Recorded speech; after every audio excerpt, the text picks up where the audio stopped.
I don't know how and why it works, but it works. Okay. All right, folks. Welcome back to a very special episode of Dr. J Radio Live. As you know, we always stream to bring you the best guests, especially in the one field that I started in. The whole reason I'm here doing interviews going back 7 years because of unidentified flying objects, unidentified aerial phenomenon, or whatever they're called today. USAPs, as Greer says, unacknowledged special access projects, or even just SAPs, special access projects. With us today is a super important figure for multiple reasons. First of all, he is a returning guest and a friend. I consider him a friend. That's important right there. Second of all, he is the international director of MUFON. The coolest job it's got to be to have. And a third thing, a lot of you hear me telling the story about that Ben Rich speaking at UCLA, I believe it was the engineering department alumni, where he talks about essentially ET.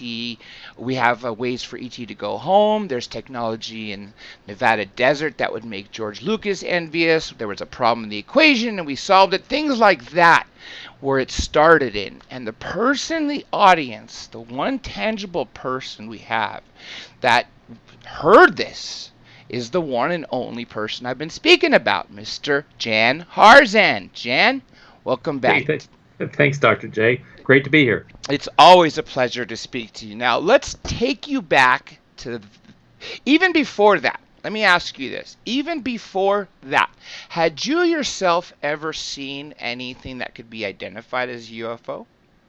Why, yeah. In fact, when I was 10 years old, I actually had a close encounter with a craft. My brother and I did. It was one of the biggest things that happened in my life, to be honest with you. 10. That's ironic because that was actually my second one. So you and your brother both saw this. Can you describe like how Sure. what happened, the shape, the circumstances? Absolutely, I'd be happy to. Well, this is back in it actually was in 1965 that we saw the craft.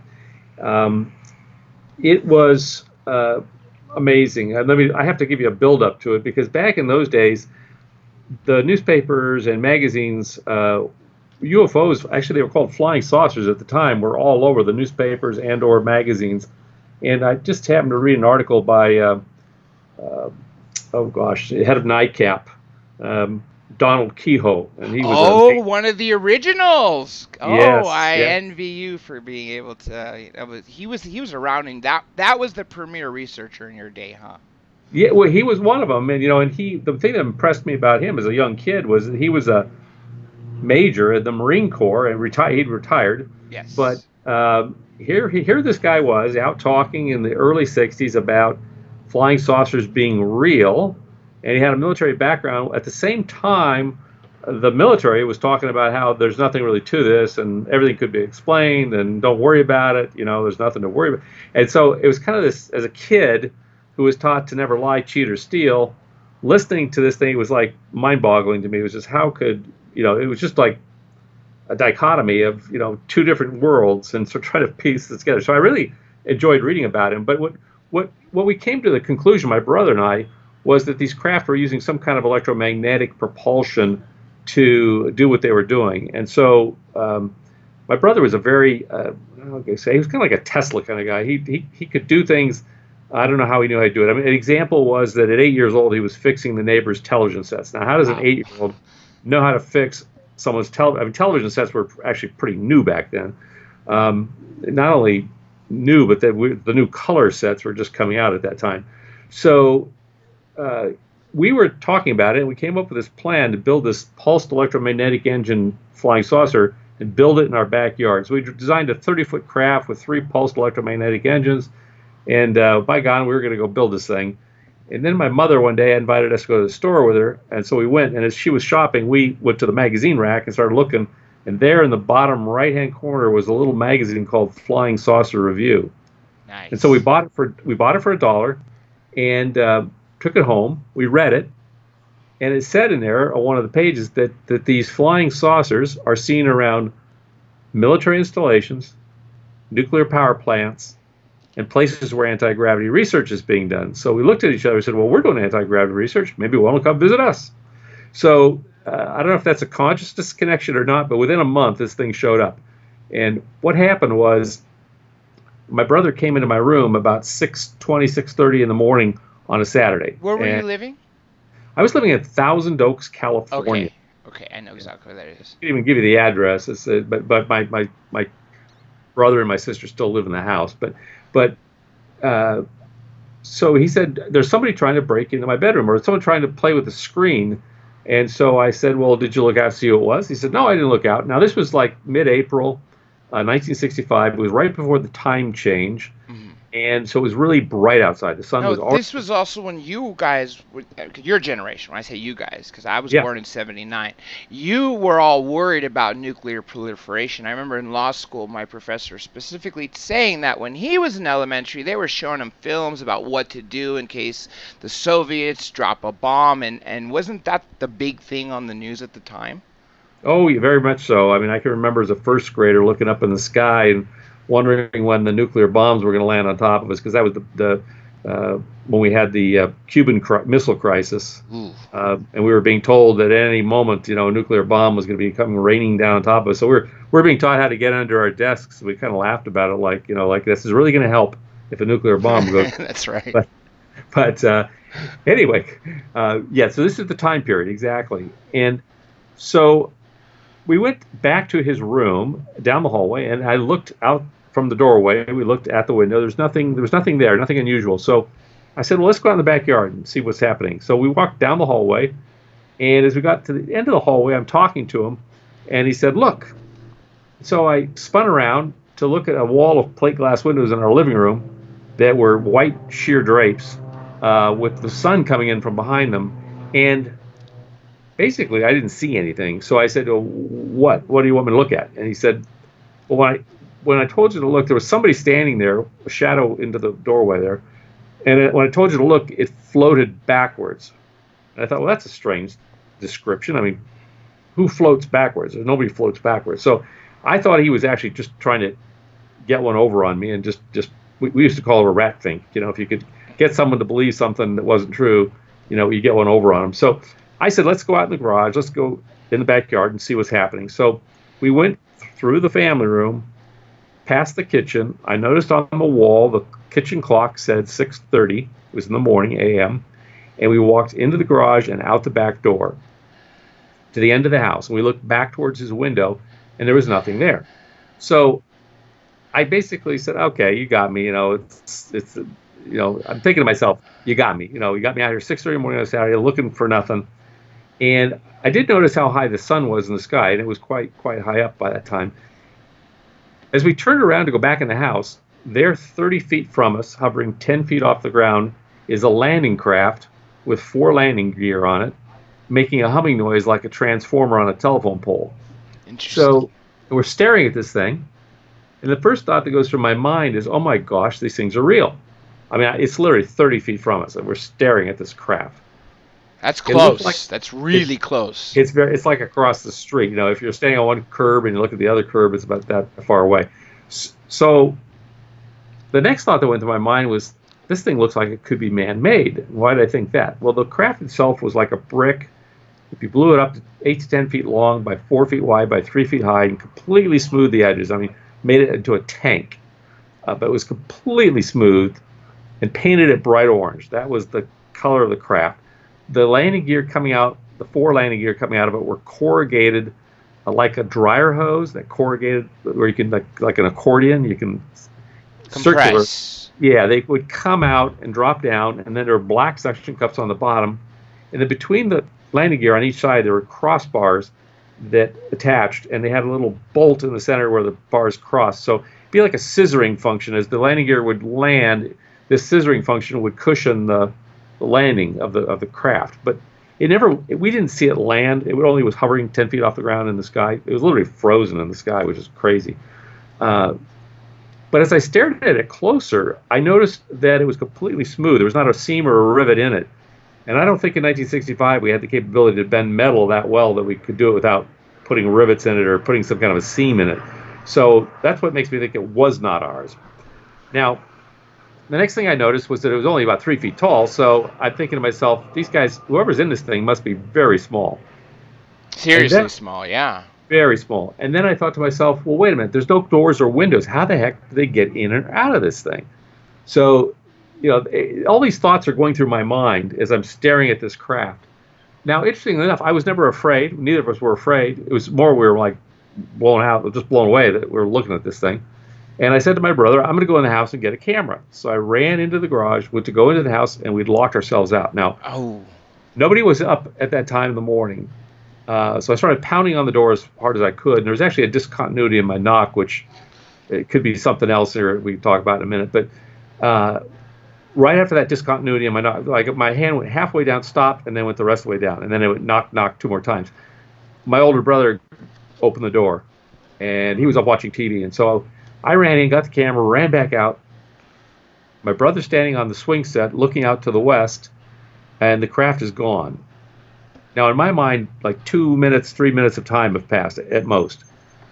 And I said to him, "What happened to the craft, Jeff?" And he said, "Well, it just hovered there for a second. It just was frozen." And his words were frozen in the sky, which is what I would say it was too. And then it slowly started to drift to the west, and then it shot off over the horizon. So we're looking at each other. He's 9, I'm 10. We're thinking, okay, who's going to believe us if we say anything? So we never said anything to anybody. We just kind of kept it to ourselves. But on Monday morning, I went to school. I was in 5th grade at the time, Colina Middle School in Thousand Oaks. And my best buddy, we're out on the for recess, and I'm talking to my buddy Tom, who later became a lawyer in Orange County and very successful, and then since retired.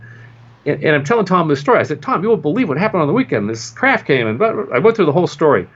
And he's just staring at me as I'm talking. So I paused so he can say something. And do you know what he said? What? "Do you want to go play baseball?" Wow. Yeah. So it's like there's none of this incident. Like it's almost as if his conscious suppressed it into his subconscious. Well, at that moment, I got that you cannot talk to people about this because they have no place to put it in their worldview. So it doesn't exist as far as they're concerned. And we still see some of this, frankly, among certain scientists and people. Look at Commander David Fravor. I didn't mean to jump to him first. No, go ahead. It's fine. But instead of what I wanted to get to the next step, but look at Commander David Fravor. Have you seen his interview? Oh yeah, many times. I've seen many of his interviews. He says that I don't care if people have an interest in this or not. He says, I saw this, but I wish I didn't. I wish I can crawl back under a rock and just forget this whole thing happened. And he talks about the fear. He's a pilot. I'm a canopy pilot, meaning I fly parachutes. We're both under the FAA. I don't know what it's like to get me to altitude, but I sure know how to get down from altitude. And so we have a lot of the same rules. And one thing he said that really resonated with me is that you really feel in a safe zone. Even in free fall, not just stationary on a plane, which you're not stationary anyway, but even in free fall, you have this general freedom of being free and worry free. And then the same thing until when you open and all the way down. Now, not too long ago, this is totally ironic, is I wanted to send, when you're a member of the United States Parachute Association, they automatically give you Parachutist magazine monthly. So I wanted to put a poll to say how many skydivers have seen something in free fall. And I was asking my jumper friend this, and he says, "Oh, you don't need to put a poll out there. I'll tell you the answer. It's yes." He goes, "As a matter of fact, I filmed it." I'm like, "What?" So it's a sunset jump, making it hard to see because at that time, it's really starting to get dusk. And what you see, if you understand the physics of skydiving, meaning that the more more area of wind wind resistance you create, the more it's going to slow you down. So if I'm falling belly to earth, I'm going to go a lot slower than say if I'm going head down, or what people do is called sit flying. Same thing. The point is in the video you see when he gets to about 7,500 feet or so, a weird looking black really short gremlin fly into his frame and stay right next to him as he's going. It shows you his altimeter as well as the altimeter. You could figure out your speed. We also wear something in our helmet that just logs it after the jump. But you see, he's he's traveling between 140 and 160 miles per hour. He transitions into a belly fly, which by that point, whatever had flown into his frame would have just gone past the frame, because to slow that fast, yeah, is a big deal. And yet this being stays with him until he's about to open, and then it flies off. And that was the first really frightening thing for me. Like, wow, no matter what, where, or what's going on, we have a probability of seeing not just the craft, but what's inside them. Yeah. Yeah, we're definitely not alone. Yeah, that's a Line. fact. That's a fact. I argued that the other night. Now, when you went to UCLA to study engineering, did this incident have anything to do with your major? It absolutely had everything to do with my major, because when you see one of these craft that close, I mean, it's one thing to believe in UFOs and flying saucers and extraterrestrials, but it's another thing to be confronted, I mean, right in front of your face. I mean, it turns your whole world upside down, particularly being a young person like I was. I was 10 years old. It totally shatters your worldview. And that's why it's so hard to get people to believe this stuff, because it's a world-shattering event. Many of us, in fact, all of us probably in the UFO field, have come to acceptance. I think we're going through the Kubler-Ross grieving wave, where you start off with denial, and then anger, and then bargaining, and then finally you get to acceptance. We're all at the acceptance stage, like, this is real, we know it. But there's still a lot of people back at the denial stage. So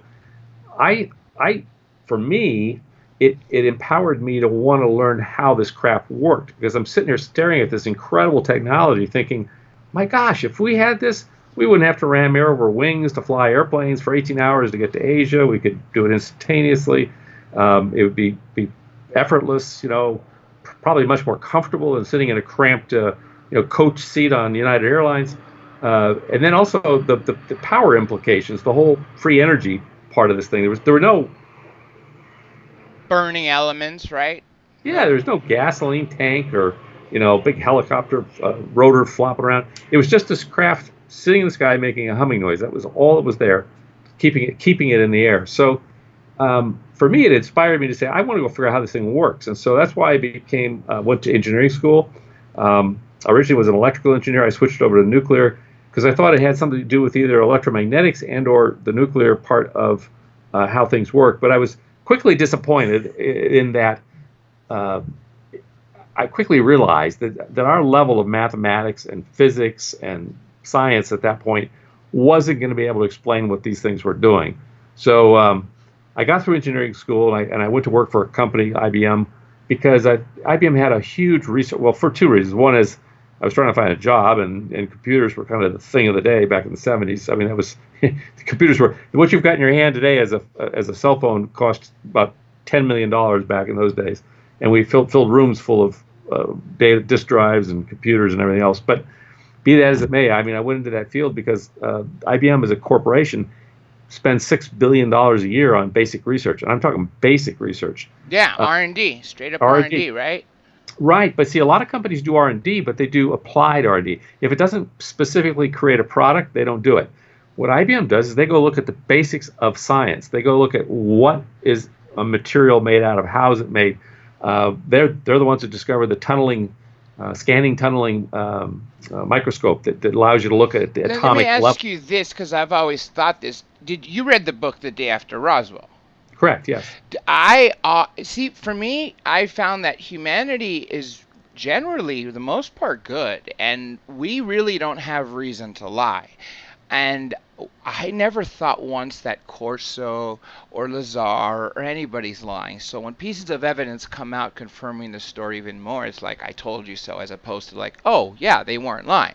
So I always assumed that IBM is doing this because this technology did not originate from here. This is just a replica of what we can create, and it starts with the R&D specifically for the military applications first, and then it just trickles down to us. Yes. Yeah. Well, my brother and I used to marvel because when we first started out, television sets were made out of vacuum tubes, right? That's what drove the TV set. And then within a very few short years, they went to solid state electronics. You had your resistors and transistors and things on a piece of metal. And then they went to the basically the computer boards, if you will. But this all happened over about 20, 30. I mean, it happened very rapidly that we went from basic vacuum tube technology to the latest state of the art of computer. You look at TV today; they're flat, right? There's no huge tube in it; it's flat. All the electronics are contained in a very small space. Even your PCs don't need to be as big as they are, but people wouldn't buy a PC if you didn't make it bigger than it is. So I think this technology. Bottom line, I think we had help. It just strikes me that we advanced too quickly to be able to figure that out all by ourselves. That's my personal opinion. One of the reasons I asked you to check out the Joe Rogan, Bob Lazar, Jeremy Corbell interview is because aside from learning some things that I wish I'd heard from in the past from Bob Lazar, I haven't until this interview, was that he says at least one of those craft were found in an archaeological dig. And then he says something like, okay, well, if everything's so compartmentalized and security, well, what happened to the guy with the brushes? What happened to those people that were sitting there looking at a T-Rex bone, and all of a sudden they come across this weird looking metal and it unveils to be a 30-foot, 50-foot diameter ship? Yeah. I would be amazing, but we know these craft have been around for millennia. Yeah, not something new. So I mean, it's in ancient Greek mythology. People call it mythology. I just call it history. As Stan Friedman used to say, may he rest in peace, that if we didn't have any point of reference, which we didn't 2,000 years ago, 2,500 years ago, it was either the birds were flying, and if it wasn't them flying, it was something else. So when they talk about a wheel within a wheel in Ezekiel and things like that, they're only describing him in the best ways they know. To them, it's magic, and in every sense of the word. What can fly the way it can and leave the way they can.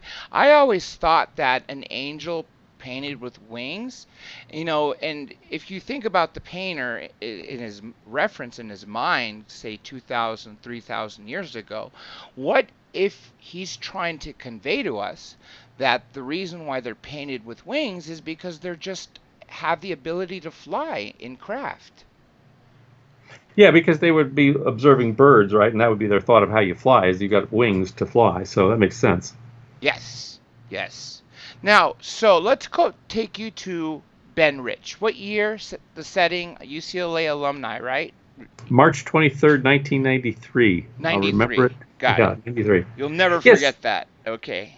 I'll never forget that. Yeah. So I was a member. When you go to college, the first thing, the day you graduate, you start getting the letters from the people wanting money as a donor. Oh So yeah, that's a fact. I was part of the Bolter Associates, which is basically said I paid a certain amount of money every year, and therefore one of the perks they gave was once or twice a year they'd have some kind of an event.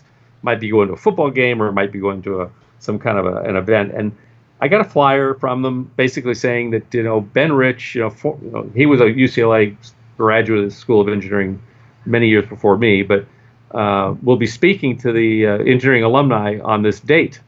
And so I fired a copy of that over to my friend Tom Keller. Many of you may know Tom Keller. He wrote the book, The Novice Guide to UFOs.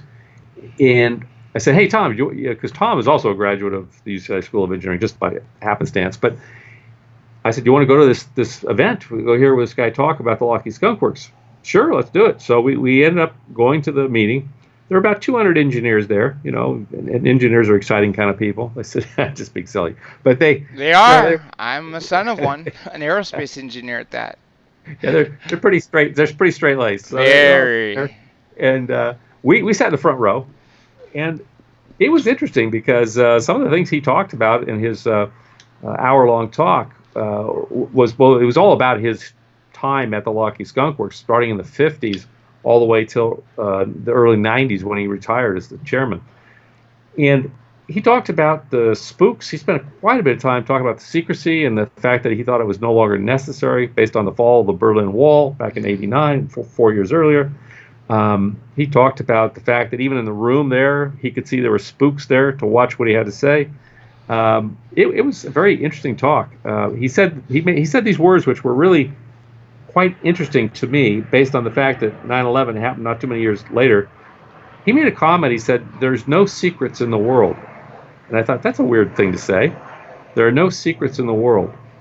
Um, so you can interpret that anyway. I interpret it a certain way. We can talk about that in a minute. But so at the end of his talk, and he did a slide set, about 40 slides of different aircraft that were built at the Lockheed Skunk Works. And the very first one, of course, was the U-2 spy plane. Because when he came in as a young engineer into Lockheed Skunk Works, that was the plane they were building for the U.S. Air Force and for the CIA to do spying.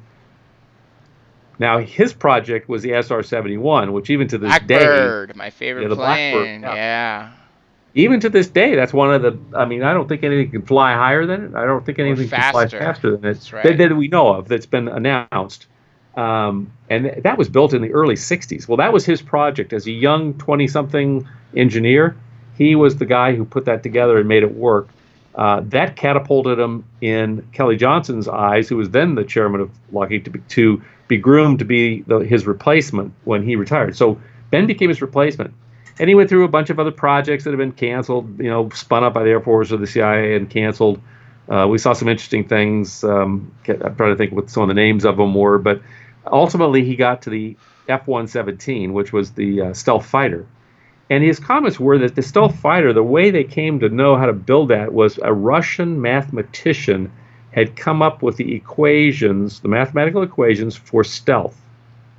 And it was the Lockheed Skunk Works engineers and mathematicians, scientists, who took those equations and based on the equations, what they said, designed a craft that would mimic what the equation said. And that's why the F-117 looks so weird. In fact, there's a story going around that Kelly Johnson actually gave Ben Rich hell over the fact that it was the ugliest airplane he'd ever seen. And he didn't even think it would fly. Even though it was so sophisticated as far as the radar image it would give would be the equivalent of like a goose, right?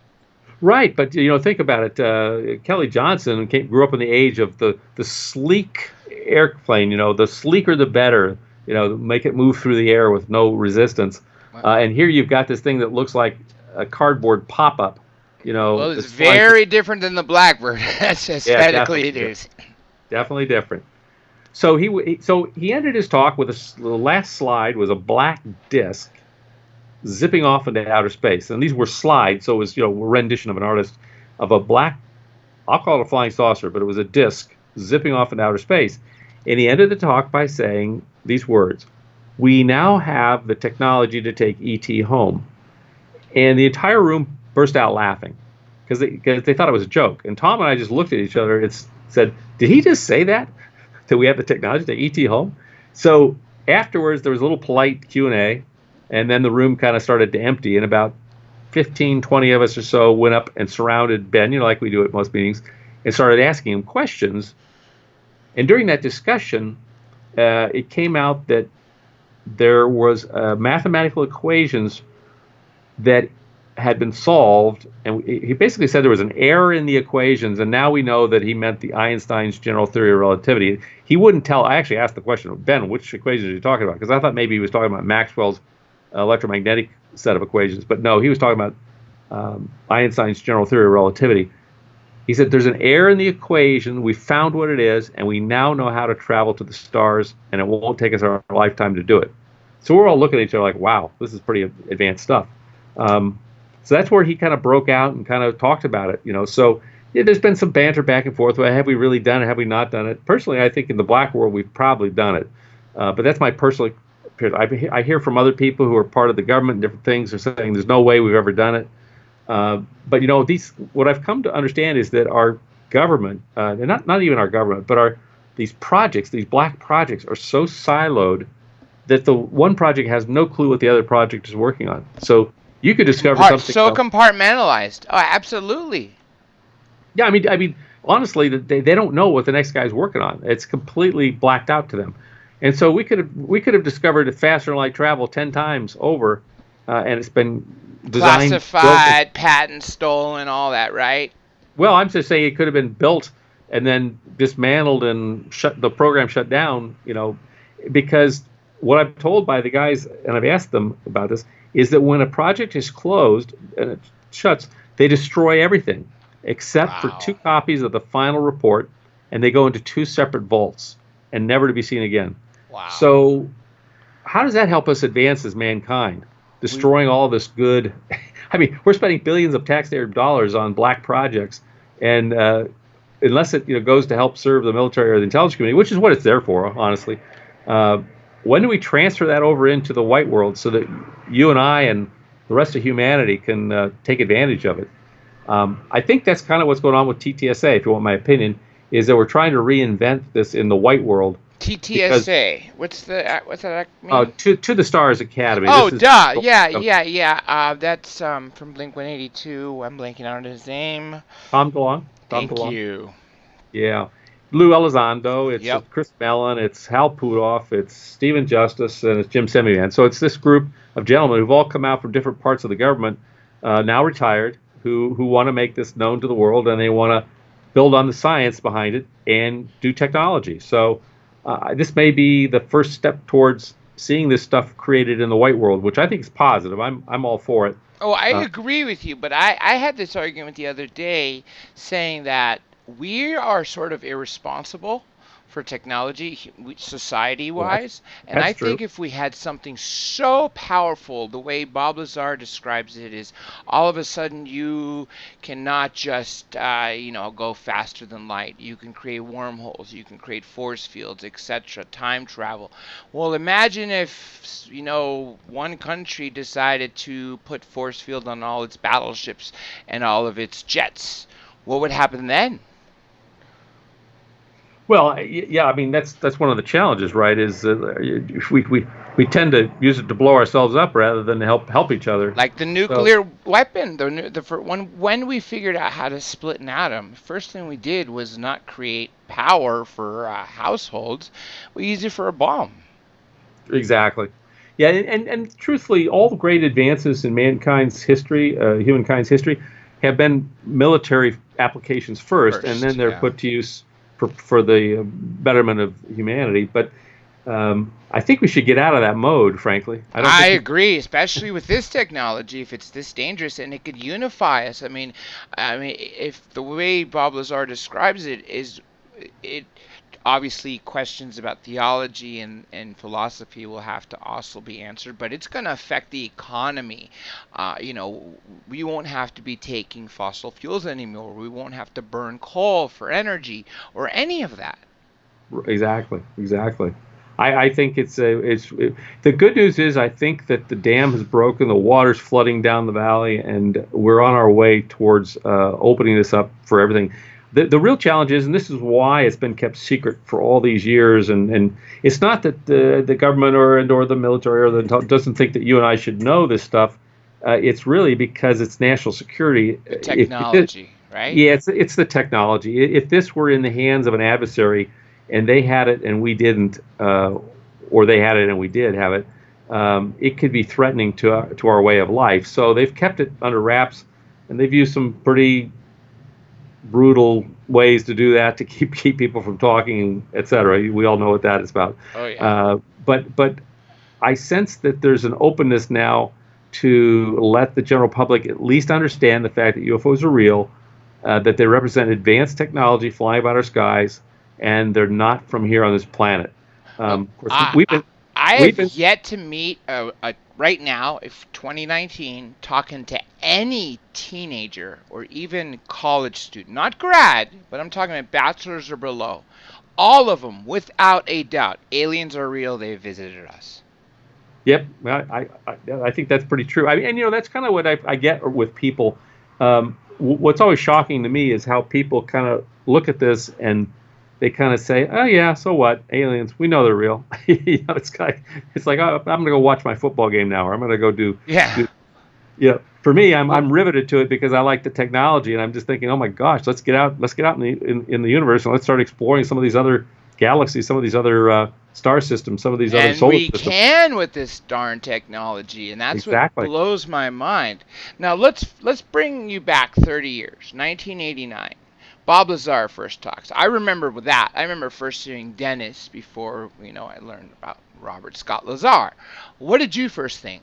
Because I took everything he said 100% believed it, because he sounded like a man in fear. He sounded like he knew what was going on, and he made it clear it was compartmentalized. And I just had this inkling about him that this guy has no reason to lie, and he's not lying. Right. Well, when I first heard him, I have to be honest with you.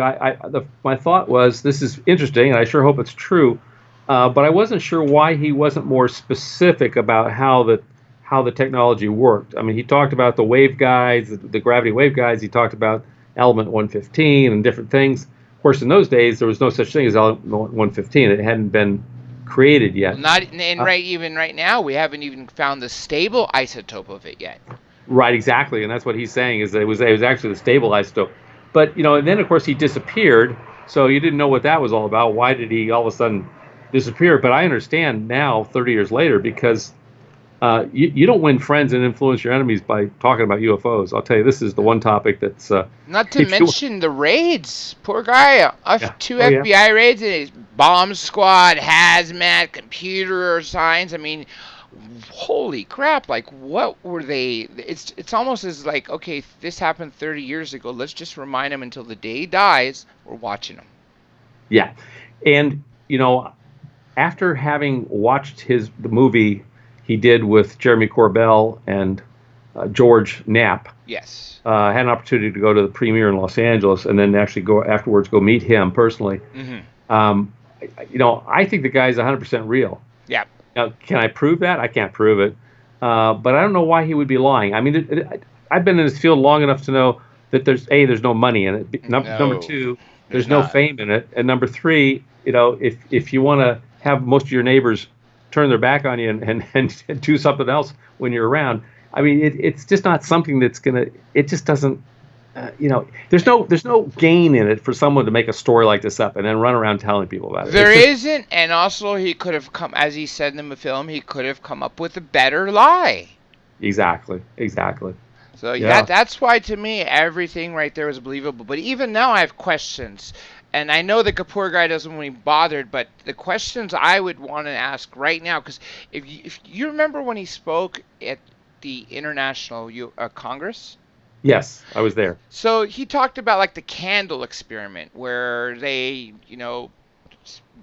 I guess pointed the reactor or whatever it was, or used element 115 near a candle, and what it did is it froze it in time. I wouldn't doubt it. I wouldn't doubt it. The point is there's all these little tidbits of information that I still want to ask him about. So aside from that, what I really would like him to do, since he's a good artist by just drawing things, is I want him to draw the other 8 craft.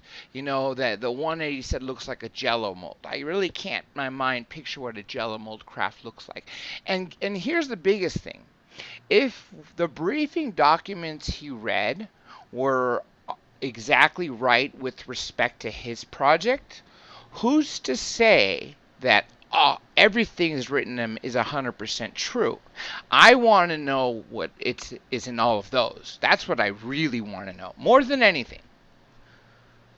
And give me one more time. What documents are these you're talking about? Bob Lazar read 121 briefing documents while his security was being upgraded, and it was a 1 or 2 page overview of every project that was going on there. The anatomy, the one that had to do with Project Galileo, Looking Glass, which had to do with time. All of those were mentioned in there with just a brief thing, and he saw his project in there. And then he verified that, by being hands-on, that what was in his project and the scope of it was exactly true. Well, yeah, I don't know how much of that he retained, because reading 115 or whatever his documents, I mean, that's 121 30 years later is 30 years later, yeah. Really hard. You probably remember the highlights, but that's about it. But yeah, no, there's obviously a lot of projects going on out there. That, for $100 billion a year in black budget money, we must be funding something fun, huh? That's right. Seriously. Now, before, this was another person that we lost to our history, Roger Lear. You remember him, great guy, and you remember his 17 surgeries, right? Correct. Yeah, I know And Roger really well. Or you did. remember the analysis that they've done on those implants? I'm familiar with it. I won't say I know every one intimately, but yeah. Well, I just remember specifically having it has metals that are not even that they're not even on Earth, let alone around our solar system. But also the combination is impossible for us to recreate here, at least now from what we know of. And more importantly, what I found to be the strangest thing was that it was sending a signal consistent with deep space. So something in deep space was receiving a signal. And when I was a kid, I used to think that those just tracked people. Well, with all the technology consumers have now, and the way that I remember when he was trying to remove the 17th one, and it's almost like it had a sense of its own because it kept moving away from where they were going to cut. And so I think it does more than just tell them where you are.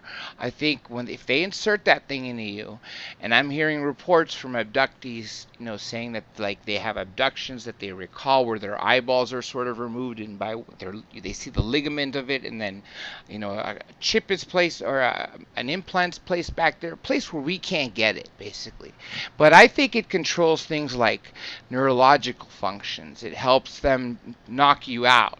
One medical suggestion of how these ETs are able to knock someone out in an abduction scenario is by flooding their brain with natural opiates. That would put someone in that knockout space, plus the hypnotic level that you're at. I think the suggestibility is really available to them at that level. But before he passed away, the understanding I gained from the last few years of his life about these implants really changed my life as to what they're capable of and what they're monitoring and what they might be able to do to us remotely. Right, and the amazing thing is, how do you put them inside people? Because there's usually no entry point. That's right. They show up inside your body. So the ability to maybe manipulate space and time is probably one of the things that they use to put them inside you. I have no idea, but it's a fascinating subject and one we've been interested in for some time. It's sad that no one's been able to step up since his passing to follow in his work. It's really, I was kind of hoping that there'd be some other doctor, surgeon that would be interested enough, and a dedicated ufologist that would continue to perform these. But it's almost like we had those 17 and nothing in 5 years, and we won't have any more. So Well, we'll have some more. I mean, I think there are people looking at stuff. We have a whole experiencer research team. The challenge is getting them out of the individual, and then having a chain of custody for the actual device itself, and then testing it. And then a lot of stuff that gets tested, it ends up being kind of mundane. So it's hard to prove that it's from someplace else. I know Roger was postulating that this was from someplace 100 million light years away, based on some zeta reticular. I don't know how he narrowed down where. Right. But the problem with saying that is that unless another lab or two have tested it and come to the same conclusion, it's you basically doing your own research and then declaring your own results. Yeah. And it's just not in the scientific world, that gets kind of tossed out pretty easily. So I think Roger did some great work, and there's more work to be done. And I think we're going to find out some more things about this as we go down the path, because I do know there are other folks who are interested in this, and they are pursuing it diligently. But they want to make sure before they announce anything that they've got all the results and they've got them double tested, not just with their lab, but with another lab. So hopefully that'll come sooner than later.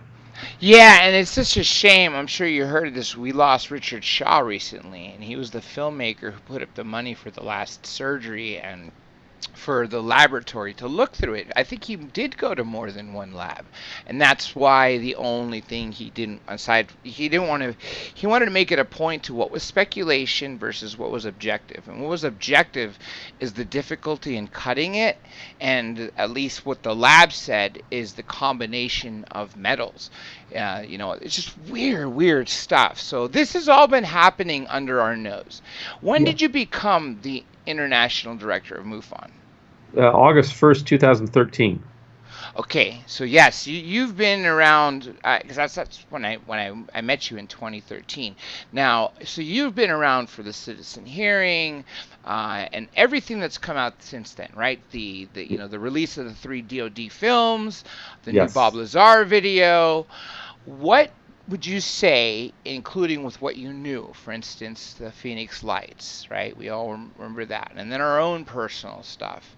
And then what I've tried to do through all the interviews from the people who have had experiences is really see what's in common with everyone else. And some of the results are pretty startling, but I get the impression that we are supposed to evolve without interference, and if we get our technology to where theirs is at, then that's disclosure right there, because then there'll be no reason for the government to hide anything. Yeah. I actually believe the disclosure happened on December 16th, With 2000. the release of the videos, right? Yeah. Well, with the New York Times front page article, because the New York Times is one of the most conservative newspapers in the world, and for them to put an article on their front page that talks about the Pentagon and the Pentagon admitting to having a UFO program, that right there blows the lid off of what they've been telling us for 70 years, which is they have no interest in UFOs whatsoever. That's right. Um, That's right. and then After 69, after Project Blue Book, you're telling me they had nothing? Well, no, this just proved it. And then they say it ended in 2012. Yet other sources say it's still ongoing. No, it's still ongoing. I've talked to Lou. It's still going. What happened was the Pentagon pulled its funding, but the CIA and the Navy, I think, my understanding, and I don't have anything to prove this, but is that it's been continued to be funded by other agencies within the government because they wanted to continue the program. So, and then you had not only had that front page article, but you had the head of the program stepping out and saying, "Hey, because I couldn't get anyone's attention inside, I'm taking this public." And he had a lot of death threats. I don't think people realize how much he went through, and is probably still going through as an individual, because you don't just step out of a job like that without people taking notice and coming after you. So my hat's off to him for doing that and continue to do it. I've been enjoying the show on Friday nights, 7 p.m. Called Unidentified, which has been tracking what they've been doing with the Nimitz and the different materials. And you were talking about these implants and talking about, I think the next word would be to say meta materials. And that's one of the things that's where this is all going to lead, is these meta materials, which are basically manufactured materials. They're not natural. They don't come in a natural state. Yeah, they're not like iron or something that we could dig up from the ground. Right. These things are completely manufactured.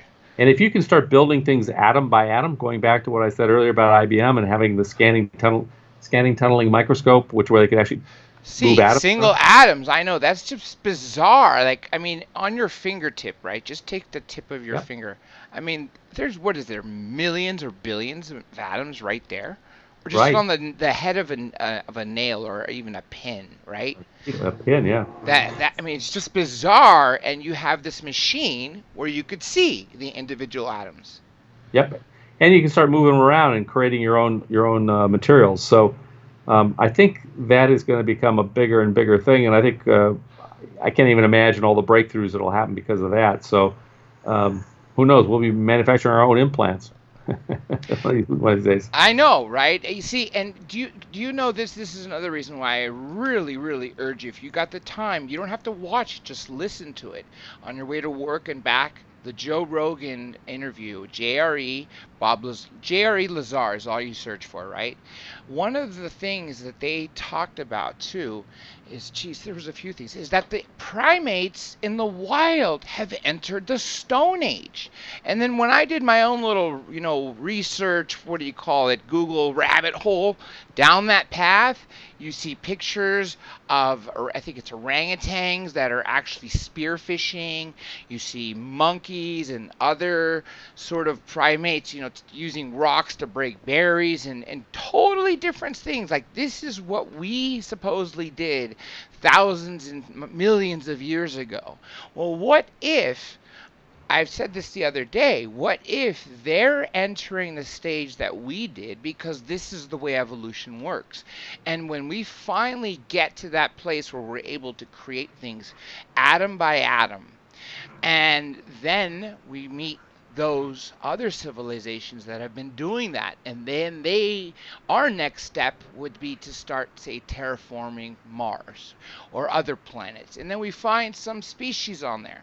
Who's to say that, in a few hundred, if not thousand years, we end up going to there and bringing human DNA or any sort of DNA from Earth and merging it with the local DNA? Right.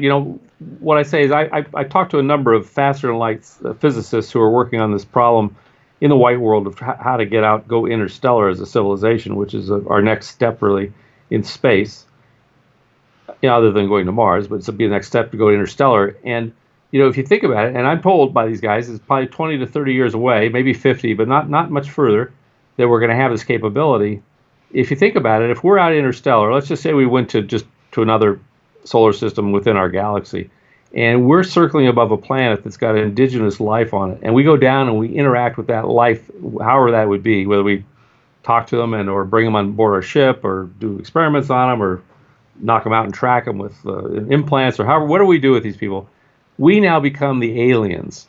And I think that's what people have got to get, is that we are not more than maybe 30 to 50 years away from being the aliens. So why is it we can't accept the fact that we're being visited by other beings from other places? And have been. It's insane that there's so many markers. My friends from Third Phase of Moon, I went to visit them in Hawaii, and before I went, they'd filmed with their drone, what looks to be what they call a compass. Basically, what it is these long lines. You could call them the Nazca lines of Hawaii, but they all intersect, right? So I don't want to say look at a round clock, because it's not 12. It's totally random. Yet if you take those lines in any direction, they all hit an ancient port. Well, why would you have the need to draw those lines that, when I remember when I was walking them, there's no way in hell you can know this. The only way you can know this is because you're coming from above. So we have so much evidence that mankind throughout history was not only visited and knew we were being visited, we put out markers for the visitors. No, I wouldn't doubt it. I wouldn't doubt it.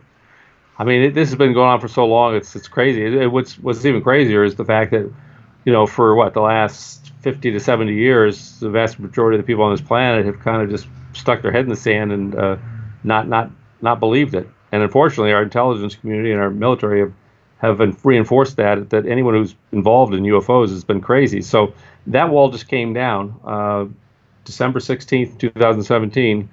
You no longer have to apologize to your neighbors and friends and family that you're involved with UFOs. You just have to point them to the front page article on the New York Times. And I've seen a huge change in the media and in people out there willing to talk about the subject who before would kind of walk away or ask, why are you involved in that anyway? I get those questions. Why are you involved in UFOs? Because it's the coolest job you can have. That's well, the way I look at it. Because I saw one and they're real. That's why I'm involved in it. That's why I tell them. I've seen two. Yeah. I've seen two that I know are, and Jeremy Corbell, I got to hand it to him. He was able to find some footage. I mean, of course, it wasn't based because I said, Jeremy, this is what it was. Go find it. But he has the footage from 24 years later, and the person is filming from not that far, and you could see from a side view. What I saw essentially was the sports model flipped upside down, dropped from 80 to 100,000 feet all the way down to about, say, 5 to 10,000 feet. That's what I saw, and then it just went in a split second, went straight up. So we've all been seeing this, and I think that really affects us all, especially when we know that mainstream and the Michael Shermers of this world, etc., are just going to dog us. Oh, yeah, absolutely. Well, that was the hardest thing for me as a kid because in 1966, a year after my... It's a hard time to talk about UFOs. I mean, it wasn't even in the 80s you could talk about them without being ridiculed. Yeah, exactly. But in 1966, we had the big Michigan flap, which led to when the press really pushed on J. Allen Hynek about what they could be, and he made the comment about swamp gas. Oh, jeez. That was just too much. I mean, as a young kid, I remember thinking these guys are lying to us. They're lying to us, and because I couldn't believe why. I was just too young to understand that. Hey, most of these people lie all the time. It's just the way it is. But I was always taught never lie, cheat, or steal. And so here I see my government, Right? Me I see the too. military lying to us because I know from having what I saw that these things are real, and yet they're telling the public, oh no, this is nothing. And of course, we then had the hearings by Congress, which were put together by Gerald Ford, who was a congressman in Michigan at the time. Oh, okay. The real hearings you're talking about. Yeah, the real hearings. I mean, but then nothing came out of that either. So this all gets controlled. All these hearings, they know the answer ahead of time. I think is how it works, and they get someone to drive it to the conclusion they want to have. But be that as it may, at least we had hearings, right? So I think there'll be additional hearings here coming up, not too distant future. I'm hoping that we're going to get this out and get it to be a public discussion. My biggest concern is that if it's driven by the military. Which I understand, it's going to be a threat, and that's because our military is paid to protect us. That's their job, and they perceive things as threats. I think we all know that. At least I believe that these things are not threatening to us personally. In fact, we collect a lot of data on people who've had interactions with these craft or the beings, and 80% of the time they say it's a positive experience. So that's the data. That's the data. But if you're in the military and you got a craft zipping around, it's like you're standing still, and you don't have any way to combat it, that is a threat to you. So it's going to get language to the public as a threat, but I think we can balance that out and say, well, yeah, just like the Chinese are perceived as a threat to us, perhaps economically, perhaps militarily, but we still have Chinese people who live in our neighborhood from mainland China. We still have people buying homes in America. So the same way it'll be with ETs, aliens, whatever these beings end up being. I think, although there'll be those who position it as a threat, I think that the actual impetus, human to other species, is going to be a positive interaction. At least I believe that to be true. I mean, I can't prove it, but well, I agree. I think after the fear, after the gangsters of the neighborhoods we grew up with we know historically have a lot of guns, we'll probably shoot at some craft above their heads, just like the Battle of L.A. It's like taking a Glock to something that you'll never hit. But I'm sure that will happen. The point is 1, 2, 3 years, whatever after that, seeing an ET on the street would be no different, I think, than what we're used to now, of seeing, say, a chimpanzee in someone's hand, or you know what I mean? There'll come that point if we see enough of the actual visitors, and I'm not just talking about the Greys only, all of them. Yep. If they start revealing themselves, it'll be no time before humanity accepts that. Yeah, it'll happen. I don't think it's going to happen in the next 5 or 10 years. I think we're talking more like 50 years, but it's going to happen, and it'll happen exactly that way. And at some point in the future, it's going to be like, of course, we have other people living in the universe. Who would have thought different? Like, you must have been crazy. It's kind of like we look back at what our parents thought or what our grandparents thought, and it's a completely different world today, and it's going to be a completely different world 50 years from now. Oh, and you know what? Even when I look back at just the 80s and how much has changed, I can't even imagine what it would have been like from the 50s to the 80s. And I constantly make this argument on air. I say 1850 is a little early. Even just go back to the turn of the 20th century, right? From 1900 to the present. Think about that. Then go back, say, to 900 AD to 1900.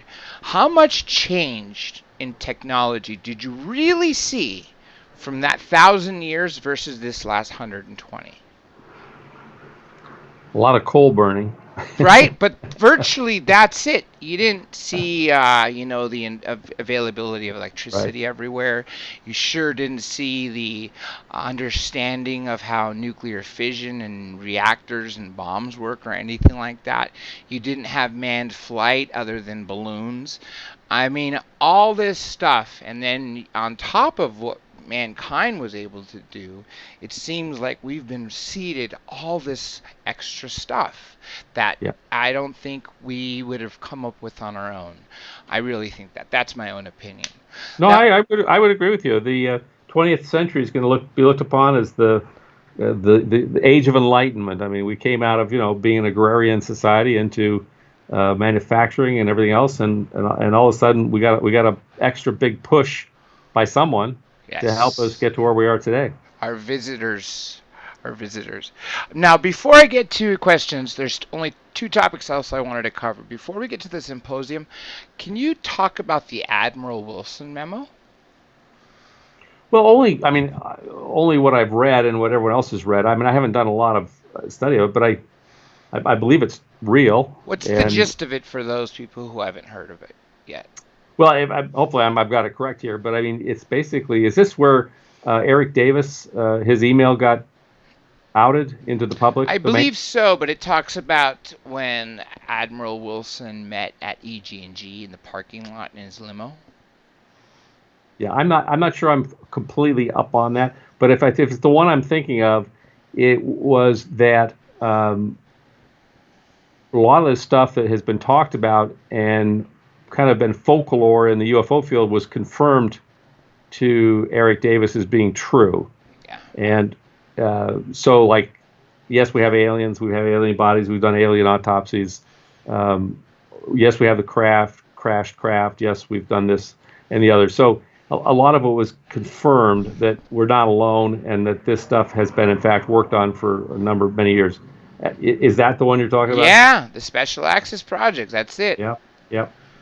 Yeah, no, and so it's no surprise to me. I mean, it's like just more vindication that this stuff is real. But I mean, we've pretty much known that for, again, those of us in this Decades. field, Yeah, we're on the far side of the Kubler-Ross grieving curve. We're down on acceptance, and like we just want more. Just tell us the truth. We're ready for it. that's right. Uh, I That's think the right. rest of the public is pretty ready for it as well. There are going to be some people as we go through this transition because we're going through probably one of the biggest paradigm shifts in the history of this world. I mean, the one before this would have been in 1561 with Copernicus declaring that the sun was the center of the solar system rather than the Earth. That got a lot of people burned at the stake for believing that. Yeah, Hopefully, we won't have to burn people at the stake. I know, knock But on wood, because they're going to turn to people like you and me. I mean, the MUFON director, come on, you can answer all the damn questions. Where are they coming from? Well, how right, old are these guys? What does their home look like? You know right, that's going to happen, Jan. You right. know that's going to happen. What do they want with us? Yeah, what do they want with us? Why are they coming, Jan? Come on, you've been studying this for years. You've been the international director of the one and only, nonprofit, Right. right? UFO research organization in the world. Yeah, yeah, they're gonna look to you. they come here the same reason we probably go to Hawaii or Europe or whatever. I, We want to go see things. We want to go. Amen. We want to Amen. go visit it. Space Yeah, we want to go. fairs. Richard Yeah, Doty said that on my yeah, show. I was very shocked by what he said. I expected him to talk about all the stuff of how he fooled Linda Moulton Howe, which he basically said in the documentary Mirage Men. But he right. has a new take on things. He says, yes, I'm allowed to talk about aliens, but I can't talk about technology, specific medical technology. I'm like, okay. He said, I'll have to say that's classified. He said, the reason why I'm coming out now, aside from having, not having to worry, is because he goes, I read all the people's reports, books, and watch all the documentaries, and they're either half right, they're always half right and half wrong. And he wanted to set the record straight. And he even talked about a briefing video that he was shown, and it was about 20 minutes, and this was in 82. And then afterwards there was a full bird colonel, and it was him and 5 others that were pulled into this program only when he was in the Air Force Office of Special Investigations, not when he was in the Air Force, which he said was a separate entity, and by itself. But he said it was a full bird kernel, and then they had an hour question and answer. And he said during the interview, about a minute or so of that footage has been released. And I said to him, is it the Skinny Bob footage? And he says, I don't know, I'd have to see it. So we finished the interview, and while he was on the phone, I sent him the link, and he looks at it, and he wrote back to me that this is exactly what he was shown in 1982, and the footage spans 42 to 69 from the clips that I had. And he also said that one of the frames where you see this ET like moving its arm, it's actually cropped to enlarge that ET, because what you're not seeing is a human sitting across a table from him, and what the ET is touching is like one of those kids' toys where you take like the blocks of the shapes and put them in each thing. It's like they're testing his IQ. I just was bewildered, because to me, in my own personal sort of way, I think that's getting something from the other side that, we've never really had someone to say to confirm it. Yeah, I don't disagree. I mean, we have been helped, in my opinion, and hopefully at some point we're going to be helping others. So it probably goes that way in the universe. As civilizations advance and move on, they go through this progression. The same thing we've been going, right? And then now we're observing in the primates. It's crazy. Yep. Okay, before I get to the questions, the final thing I wanted to talk to you about, the symposium. Oh yeah, that's awesome. It's coming up in a week and a half here in Irvine, California. Although if you can't be here, we've got a live stream going on. You can buy that on the website. But if you go to MUFON.com and click on the banner at the top, you'll go to the web page or the website for the symposium. It's our 50th anniversary, 2019 International UFO Symposium. We've got like a dozen speakers and a bunch of other people. I've got a U.S. astronaut who's coming to sign autographs. Nice. It's going to be exciting. Who are the speakers, including the astronaut? Sure. Well, John Schuessler is our keynote speaker on Friday night, and he was a founder of MUFON and has been involved in the management of MUFON for 50 years. We'll be recognizing him, and he'll be telling us his stories, 50 years of MUFON and what's happened. We've got James Peniston, who military intelligence officer at Rendlesham Forest, who actually touched the UFO and got a download of information. He'll be sharing what he learned. We've got Dr. Irina Scott. She worked for the DIA, has been a long-time MUFON member, and she's going to be sharing her interactions with the phenomenon and what she's discovered over the last 30, 40 years. Paul Hynek, J. Allen Hynek's son. Nice. We'll be talking what it was like to grow up as a kid in the Hynek household with the military and intelligence running around. It must have been kind of a wild time. Very. Teenage kid having the military showing up at your door and then the intelligence guy showing up. A.J. Gavard from Brazil is going to come talk about some of the South American thing. Now, South America is a place that has some very strange... The hot spot. I know. I've noticed that. Jaime Maussan, and gives me so much. Oh, I know. I think it's because they don't have the same weaponry we do. So these UFOs say, hey, why go to the U.S.? You keep getting shot down. Let's go someplace where we can have some fun. Yeah, we're safe. And then we got Klaus Swan, who runs the AFU, which is basically a Fortean organization that collects all sorts of information on UFOs, ghosts, Bigfoot, you name it, and they collect the information on it. But he'll be talking about Swedish UFOs and things that are happening there. We had Stanton Friedman on, but of course he passed away. So we're going to do a tribute to him on Saturday night. So the one thing I would say is if you're in the area and you can make it there, there are a lot of things to do for free. You don't have to necessarily spend any money. We have an UFO ET art show that's going to be free. We've got a film festival that's free with a lot of great movies being shown on UFOs. We've got a vendor area that's open. It's got all the authors will be there. All the speakers will be there selling their books and wares. So you could come spend an entire day without spending $1, unless, of course, you buy something at the vendor area. But if you want to see speakers, you can buy them 1, 2, or all 3 days. If you get the whole package, I've got a discount code I'll give to you. You can post on your website. People can use to buy the entire package and get $50 off. So now, Blaine Hammond is our U.S. astronaut. Blaine is a good friend of mine. He lives here in Irvine, California. Flew 2 shuttle missions and then was Capcom on 5 missions. Currently, he's a test pilot for Gulfstream here in Long Beach, California, and just a great guy.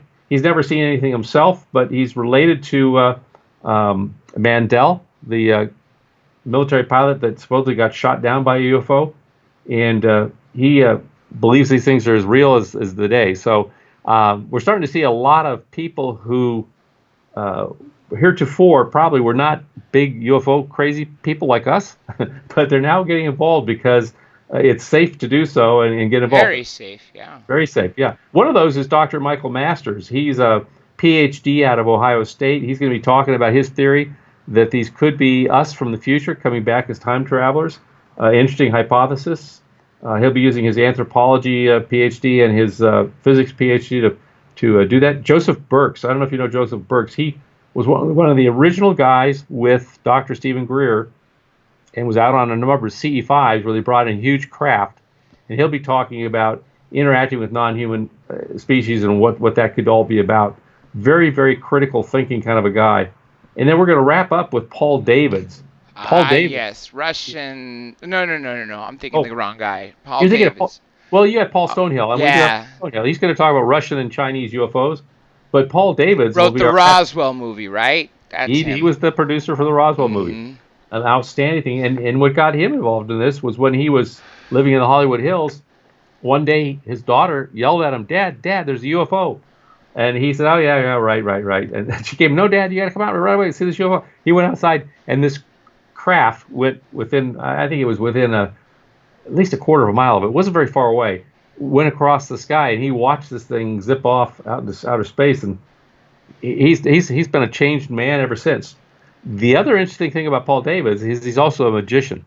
Yeah, he is a hardcore magician. He was actually he wrote. Did you read his last book about Princeton and LSD and all that? And then he wrote a movie about that monster magazine guy. I forget his name, but he was a total atheist, and he said that if he ever died, he would haunt him. And like they went to the mansion. Yeah, Paul David is quite a character. He's an amazing guy.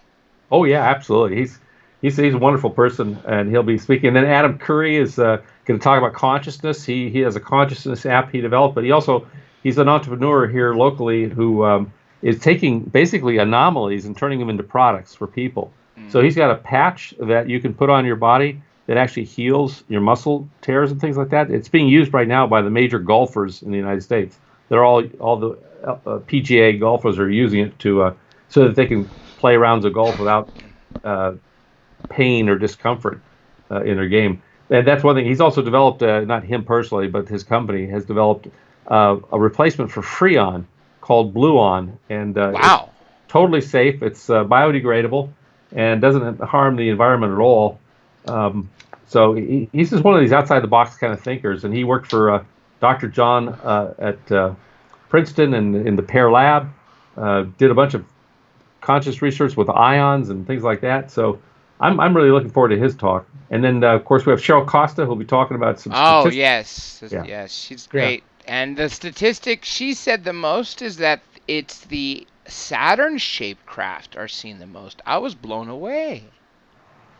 Well, yeah, I haven't looked at all of her data and details, although a lot of it does come out of our database and also the NUFORC database. NUFORC, but yes. But it's all I can tell you is they're everywhere, and people are seeing them every day. We get 500. Have been for thousands of years. That's a fact. You know, my family comes from Greece. I'm first generation. I didn't learn to speak English till I was 4, going on 5, and everything about ancient Greek has to do with Greek gods. When you look from, like, if you just look literally, they're talking to somebody who's not living on Earth or who knows more than they do. Yes. Yeah. So you can go to the website, MUFONsymposium.com, or just go to MUFON.com and click on the banner, and it'll take you over. You can read about, see the speakers, you can look at the schedule, check out the special events. We got some great special events. If you can't be there in person, click on the live stream and get a copy of the live stream. It gives you also a year of MUFON TV, which has the last 12 symposiums on it, as well as a whole bunch of great movies. I think over 500 pieces of UFO film and production. So check it out. It's worth it. Well, I know people are going to want to because I see some questions in here about them. So, well, let me before I get to the questions, one final. This is pure speculation. I know there's no fact to support this, but I just want to get your opinion. Now, because of what Ben Rich said in '93, we obviously presume he was in on the USAPs, right? And also because of this Admiral Wilson memo, it points to Bigelow being in charge of another USAP, not to mention the comments Bigelow has said that aliens are, 100% real. Do you think that Elon Musk maybe know? Because I think he's a SpaceX billionaire. That's the kind of person you'd want on these projects. I That's don't. just my I don't. speculation. I don't think. No, I don't think Elon Musk has done everything pretty much on his own. It's all his entrepreneurship. He My, has, but I'm wondering if they've actually consulted. That's just speculation, would he ever well, say no? But NASA has consulted with him on how to get men to Mars and how to get men back to the moon. So he is being consulted by NASA, but I don't think he's part of any black projects or anything like that. That's a whole different world, honestly. You it have to really have, is. Yeah, yeah. yeah. But my hat's off to him. I mean, he's dead set on getting us back and getting us to colonize Mars and And terraform it. Although I saw someone who didn't like terraforming, so but it's true. That's what we got to yeah. do if we're gonna create it as a habitat. Yeah, who knows? Maybe Earth was just a barren piece of rock at one time until someone came and terraformed it. Who knows? I mean, it's Linda Moulton House says the ETs did so 250 million years ago, and they got rid of the dinosaurs. That was the last experiment, and we are the current one. That's her belief. I don't know what evidence there is to support if it's possible to find evidence, but yeah, theories like this are absolutely going around. yeah. I mean, anything is possible. It's just a matter of, do you have proof to kind of back it up, or is it just speculation and a scientific hypothesis to be tested, right? So, But there is, like you said, a lot that is happening that we know with our current understanding of physics that can't be possible. right, right. No, that's true. Well, I'm going to get to the questions, and let me say thank you to my 3 super chatters. We have Justin T, Roll Pfeiffer Muller, and of course UFO Disclosure TV. I want to thank you all, and UFO Disclosure TV, thank you for being so consistent every time I'm doing this show. I appreciate it, because remember, folks, it requires your support. Either that, or I could disappear into the law world defending scumbag that should probably be out of prison, but I really don't want to do that. So, okay, all right, I'm going to read the questions in reverse order. So, why is my question show so enjoyable? Space Cowboy, I wish I had an answer for you. I don't know what to say, but I appreciate that. Thank you. Okay, here's another one. Remember, please write them in caps. Okay, Jan, what's the best physical evidence of alien visitation? I saw that question. I was giving it some thought. I think probably the best physical evidence of alien visitation is probably in the hands of the government. And I'm Well, thinking it's probably I don't even think the it's in Rus- the hands of the government. I was going to argue earlier that I think since S4 happened, I think it's smarter to put everything in private military corporations. My brother works for private military corporations. Like every year he changes company, but it's always based out of somewhere in the Middle East, which I can't say which country. The point is he says the stuff they are working with is downright magical compared to the stuff that the, Army, the Marine Corps had, or anything like that, even Force Recon and things like that. And it just blows me away. So I would think that's where they lie. They don't have to answer to Congress or anybody. Yeah, no, I agree with you. I think this stuff has all been privatized, and I think that's why we can't find it. I mean, our elected officials have no clue because they're not part of the conversation. That's true. So when we say government, the word government, I typically think of our congressmen, congresswomen, senators, and the president as being our government. Obviously, there's a lot of people, bureaucratic type people below them in the different departments, but I think it's because they've been able to privatize this and take it off the grid that it's not foiable. You can't get a Freedom of Information Act on it. You can't get any information, and then they silo it so that nobody knows what everybody else is working on. So that's how you keep it out of view. That's how you keep it secret for 70 years. And how they've been even since Bob talked. A lot of people say that those craft at S4 were put on maglev trains and transported to other bases. I have a sneaking suspicion they're still right there, at S4. I wouldn't be surprised. Yeah, that's a whole the whole maglev train thing's a whole other thing. There's good evidence to say that we've got a whole underground cities going on that we don't even know you and I don't know exist. Yeah. But that do exist underneath the earth, which makes it a little scary. Like, why are you guys all down there and we're all up here. I know. What do you guys know down there? What are you running Right. into down there is the question, you know? Yeah. Anyway, okay, here's another one for you. Manuel Silva. What is your most frightening experience?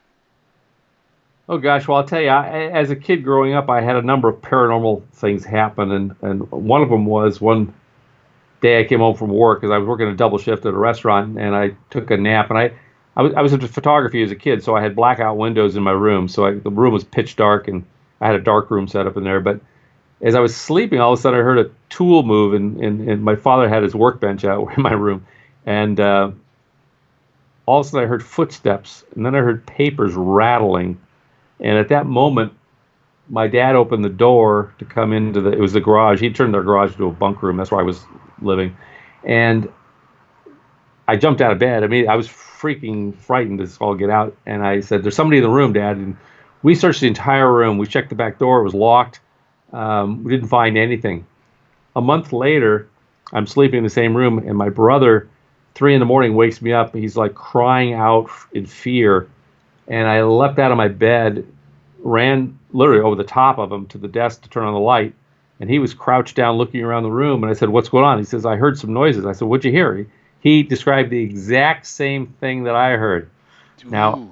I have no idea what it was, what it is, but it was pretty frightening, I got to tell you. So, Wow. not it didn't have anything to do with UFOs per se, But or maybe it possibly did. ghosts, right? And Well, a lot of that or people talk about high strangeness after being abducted.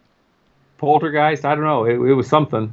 All I could tell you is we both heard the exact same thing. It was strange. Okay, let's see here what else I got. I was hoping everyone would copy and repaste, so I'm going back as far as I can go. Okay, this is from Lou Sheehan. Does the day-long seminar on field training during the convention qualify one to be a field investigator? Well, to become yeah, well, what it does is you to be a field investigator, you'll have to take a test. So it'll help you get there, get up to where you need to be. But to become a MUFON field investigator, and it's on our website under if you go to the MUFON.com, go to research, the very first drop down is uh, field investigator. You click on that, it gives you the 5 or 6 steps to become a field investigator. Basically, they're be a member of MUFON, buy the field investigator manual, read it, take the test, and then you get mentored by a field investigator. So you could do that without going to this class, but if you go to the class, it'll kind of put you on steroids in terms of, and it'll be more advanced for you as well. But you'll get the one thing you'll get to do is rub shoulders with about 50 other, most of the people who are already field investigators. Seasoned investigators, Yeah, yeah. seasoned people. You can talk to them about it. You can find out about what's involved in it. It's quite a bit of work actually. People think it's just all fun and games, but it's a lot of work, and but it's fun. It's rewarding. I mean, the other thing people don't realize is you get about 10 cases before you get one that's really good. So you're chasing Venus around the sky, or balloons, or Illuminators, or Chinese lanterns and things like that. But then all of us are the ISS, but then you get one that's just so out of the box you can't believe it, and it's a credible witness and it's an incredible case, and it makes it all worth it, really. This my own question, real quick. Can you tell us about the STAR team? Well, the start team basically when you come in and as a field investigator, after you pass your test, you're in trainee status, so you're a field investigator trainee. You're assigned to somebody to be mentored, and then after a number of cases, your state director or national director, depending where you're located, will promote you to full field investigator. And then after about 25 to 50 cases, depending on workload and what your state director, no, you can then become part of the STAR team. Now the STAR team is just we try to give our better cases to the more seasoned veterans, because if they need to go out and do a physical evidence collection or things like that, we want to make sure we're not giving it to somebody who's brand new. And it doesn't always happen that way. Basically, the state directors have full control over who they assign their cases to. In Mm-hmm. many cases, they'll assign 2 investigators to it because Two views, yeah, it's better yeah, than none. Someone to double check the right, math, etc. Yeah, yeah, that makes sense. yeah, Cops work in teams of 2. yeah. Detectives, homicide detectives. Oh yeah. Okay, let's see here. What else we got? I'm going back out of order because That's someone right. wrote a recent one. So I'm just reading word for word. How much he think there's races out there, and does he think they all have good agenda? So how many races are there out there? I think there's thousands of races out there. I think, I've heard different numbers from, 1927 that have visited Earth. I don't know how you would know that. Um, I think this is the thing I get asked all the time is, are they malevolent or are they benevolent? And so what I always do, I say, well, let me ask you a question. Are humans benevolent or malevolent? And if you can answer that question, I'll tell you what ETs are. But seriously, if you have come to a point where you could travel interstellar or manipulate space time, you have probably come to a point in your civilization where you've learned not to be killing each other, because that's one of the most disappointing things in our current status as a human species is every day you're reading about this happening or someone killing Lies. that person. And the People. worst of the worst you could do is kill people. The second worst thing is taking the innocence out of a young person. Yeah. So exactly. So I just think if you can get to that point, and maybe that's why we've had a 50-year lull since going to the moon. Maybe it was because we needed to work through our differences on this planet, and we're still working through them, but we're getting a lot closer. I mean, I look at the world leaders, and they seem to be a lot more amenable to get together and talk to each other than when I grew up as a kid. Because when I grew up as a kid, you didn't talk to the leader of Blew the him U.S. up. You killed Yeah, him. yeah, you never spoke to a communist. I mean, my gosh, terrible. So I even heard news today that Tehran is off trying to make, have talks with Trump now. I'm like, wow, I didn't think they'd get pushed to that point through sanctions. And, I don't know if One America News is wrong, but I've talked to Roger Stone and Jerome Corsi and through their ordeal, and they said that's the one network that they sorry, say is honest with regards to what they have said and what they see. So if that's the case, maybe we are actually, going far more closer towards peace than we've ever been before. I sure hope so. I hope we get rid of all of our nuclear weapons too. I I think agree. I agree. all you need is one guy not one guy, but it takes actually two people to launch one of those things. But all you need is one accidental launch, and we could create a chain reaction of nuclear weapons that just wipes out our entire planet, and that's not a good thing. And then some, right? And then And some. then some, exactly. Okay. Here's a newer question. Do they still make free videos to the public about their best cases investigations? That's meaning MUFON. Yeah, well, we do. I mean, you can go on our website, MUFON.com, and go under Track UFOs. You can actually just click on the top line, which is Track UFOs, the very on the main menu bar. It'll bring up a search screen, and you go there, and I believe you should be able to get the videos off that. I haven't done it lately, and also we have a YouTube channel which we just got reset up, and we're going to be putting out videos on that as well. And I might also mention that we just published a book yesterday on Amazon. It's our second edition, the 2018 Best Cases of the Year, which you can purchase off Amazon if you want to get the book itself. It's a case history of the top 5% of our cases. So what I tell people is when we investigate these cases, they fall into one of 5 buckets. Either they're a hoax, an IFO, insufficient data, information only, or unknown. And so after we've investigated them, if we can't determine what they are, they go in the unknown bucket. And, we crawl through that and the information only bucket as well, and we pull out the best 5%. Because the unknown is about 30% today. But that doesn't mean that doesn't mean that those 30% unknowns are all spaceships from Zeta Reticuli. It just means we didn't have enough information, data to determine if it was ours or not, or if it was a star or And since we've been working with their technology, who's to say we haven't created a drone that uses this anti-gravity? It wasn't until a few years ago I was just randomly watching ABC, mind you, The Liars, ABC. And it was the World News, David Meir, and they had breaking news, which is weird because, remember, it's usually pre-recorded. And what they showed was right here in Edwards. It was evening because this was sometime during our, winter etc. And so this was, the 6 o'clock news, 6:30, I think it was somewhere 6:30, and they showed a space drone landing. And I know they've been talked about before, and I've never heard the public admit to them. And all of a sudden, you hear about one that's been in orbit for 3 years, and there it is on video on ABC of all channels, landing in front of you. It's like weird. How is this disclosure like of that? So what else is going to be disclosed in the same way? Right. Exactly. Okay, here's another one for you. What's the where is it again? I think it read, "What's the best daytime sighting?" Oh, the best daytime. Well, I mean, there's lots of them, but one I particularly like was a sighting back in 2013 that was reported to us in 2015.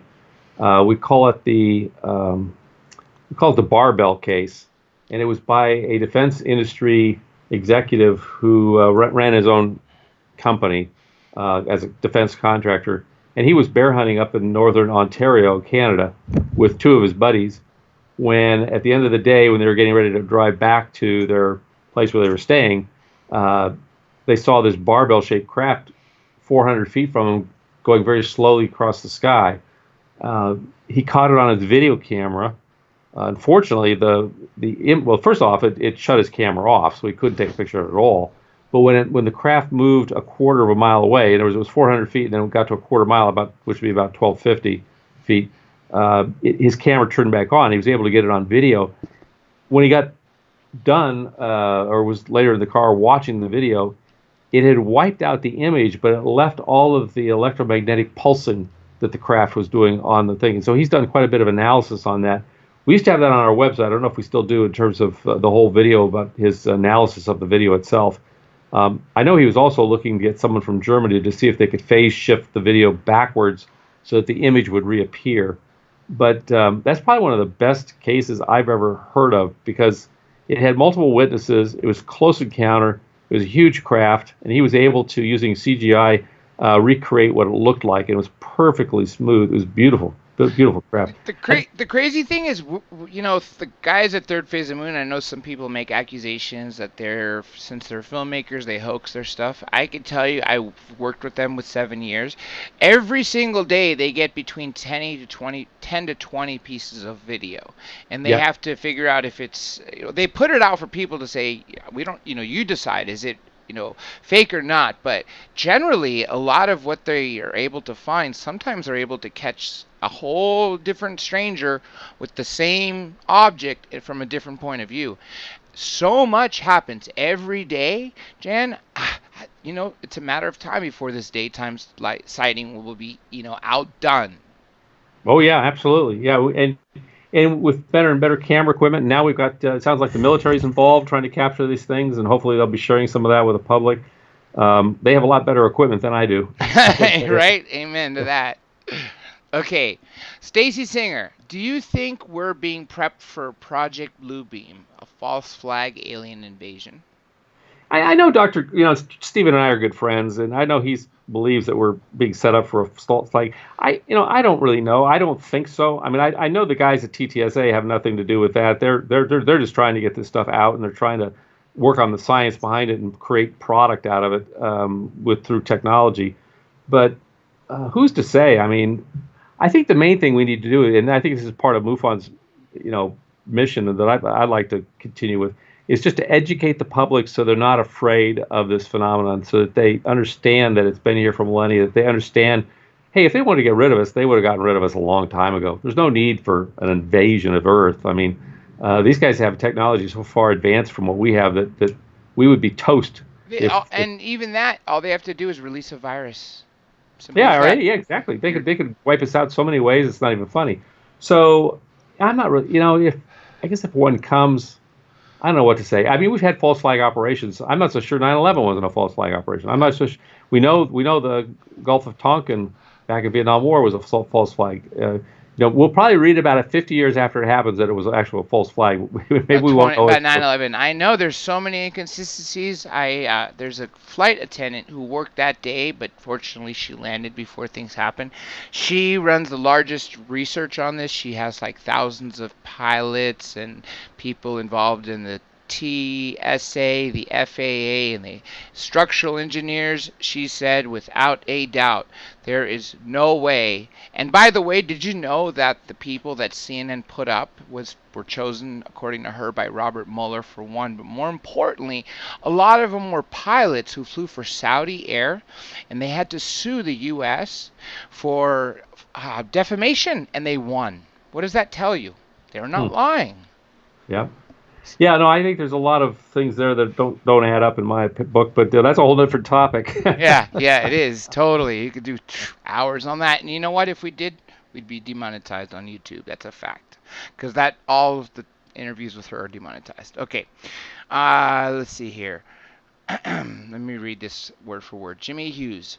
What studies are being done by whom on implementing energy and manufacturing tech for the benefit of humanity as MUFON mission statement directs?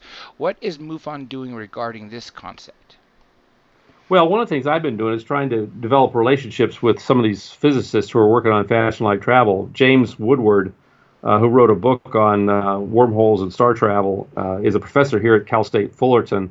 I've been to his lab several times, and he runs a annual meeting up in Estes Park, Colorado, where he brings in he invites probably about 50 people from around the world, including Germany, Italy, and every place. And these physicists all come together and they talk and share their work on trying to get us to interstellar travel. And I've had the opportunity to present some of these MUFON cases to them to give them some ideas, because I really believe that within our database, we have the answers that some of these guys are looking for in terms of how this stuff works. It's a matter of watching and mimicking what these craft are doing. And they've listened intently, and I think it's opened some eyes in there, because when I first started doing this 2 or 3 years ago, we hadn't had the disclosure we had on the New York Times. So some of the people were asking the question, like, why is this guy who's talking about UFOs here at a scientific meeting? So, but I think this year it'll be different. It'll be like, please invite the guy with the UFOs to the meeting. So, it's one step at a time. It's not easy to do. I mean, scientists are they're like anyone else. They don't want to be laughed at. They don't want to be made fun of. No, of course not them, especially, because especially if there's scientists who have come up with some of their own theories that have proven to be true, and they start talking about this, and all of a sudden people start knocking on them, it really hurts them. It's very harmful to them.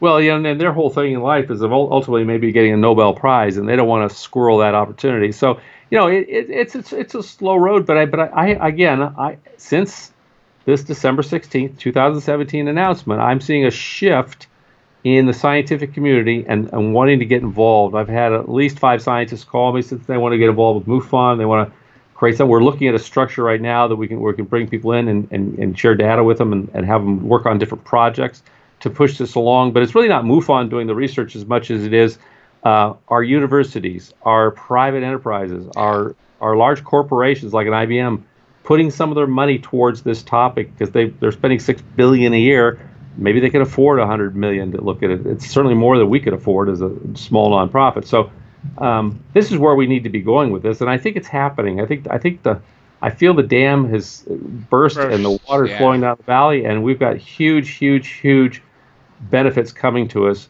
in the near future if we stay the course, if we don't let the fearmongers, who want to, who I still see these people writing these stupid articles about how Lou Elizondo's a fake and this, that, and the other thing. I'm like, wait a minute, why is he a fake? Where does that come from? Yeah, I mean, how if you make a statement, you need evidence to back up that statement. So exactly, and I mean, again, there is no personal gain to being the poster child for UFOs. I mean, there's none. Yeah. I agree. I definitely agree. This did not go over with the law firm I was working at the time when I started. Believe me. Okay.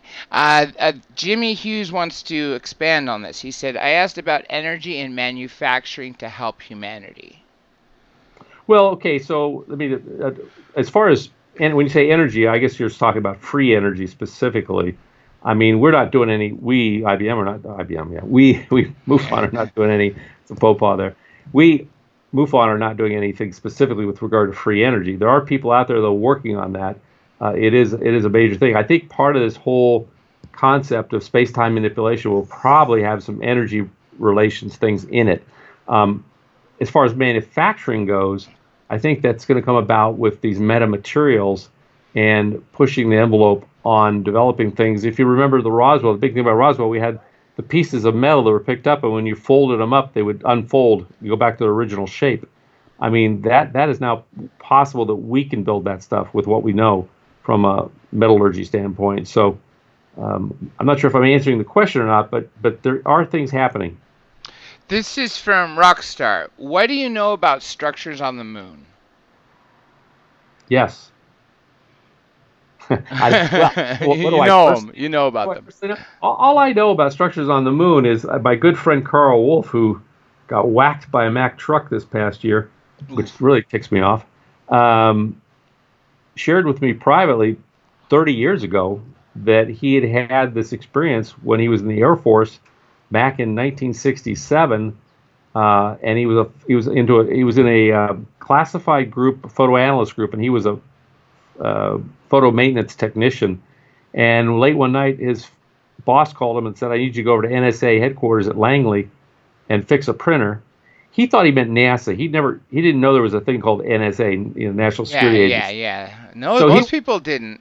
yeah, I mean, it wasn't really something known. So he thought he just meant NASA. So he went over to this hangar, and all of a sudden, there's all these people in there with these big spooks.